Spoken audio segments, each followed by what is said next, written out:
You want an update video on the RT65 MAX, and here it is. So we've had the machine now, I think, going on the third season. Currently, let me just check here. Total time that we've had the machine, we've got 339 hours in 3 seasons.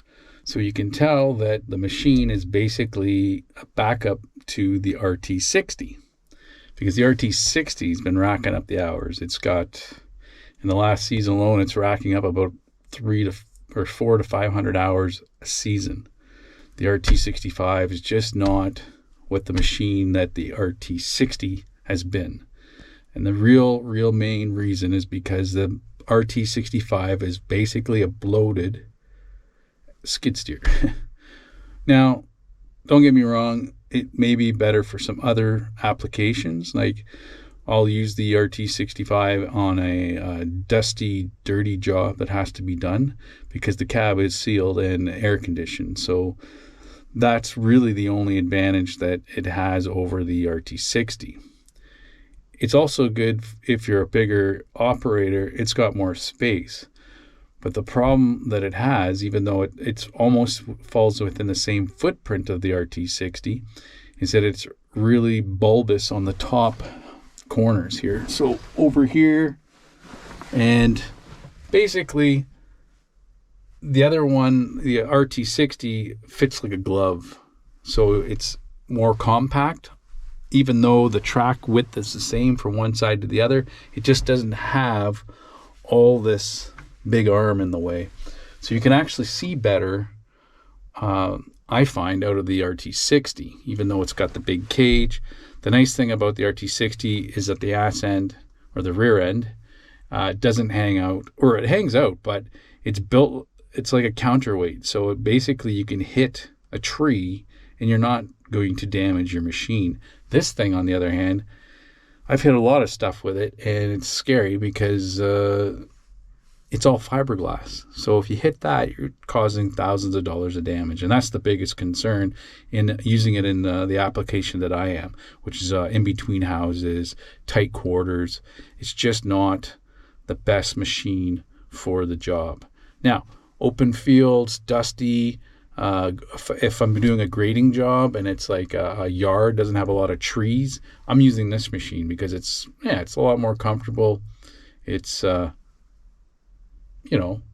it's got the creature comforts that the RT60 doesn't have. But as a work machine, a true hard workhorse, it's basically comes down to,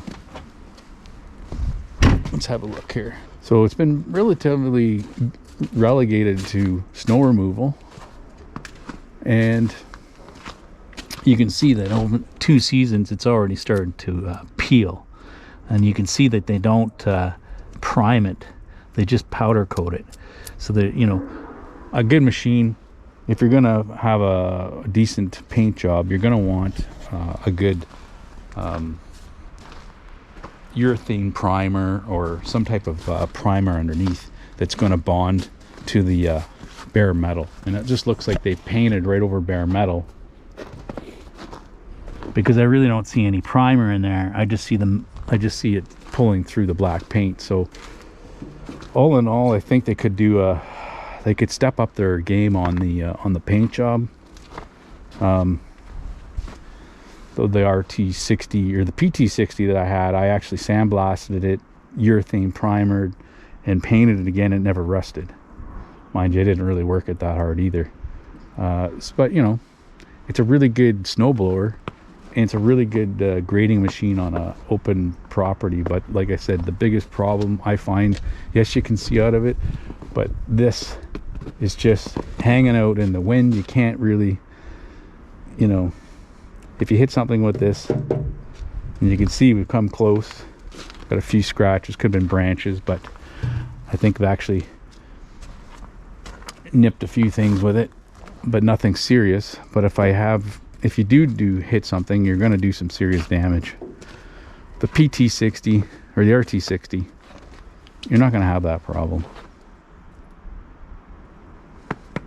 So I hope this video helps. Now we are going to have to do a service we're getting very close to the service for this machine, so we have to do an oil change all the filters. We check the air filter regularly, and we keep an eye on the condition of the fluid. You can still see it's relatively crystal clear, so we're not using the machine enough to we're not using a lot of attachments, and if we are, I keep all my attachments in-house, and that's important because if you rent attachments, you don't know what dirty machine's blood's running through that attachment. So if you're going to rent an attachment, be careful. Check the fluid before, or even drain the fluid out of the attachment before you use it, because you could be putting somebody else's dirty, metal, grimy oil through the system. You don't want that. I really recommend buying your own attachments, but so keep that in mind. Okay, I'd like to say thanks. I'm Darren with NorthStead Landscaping. Have a good day.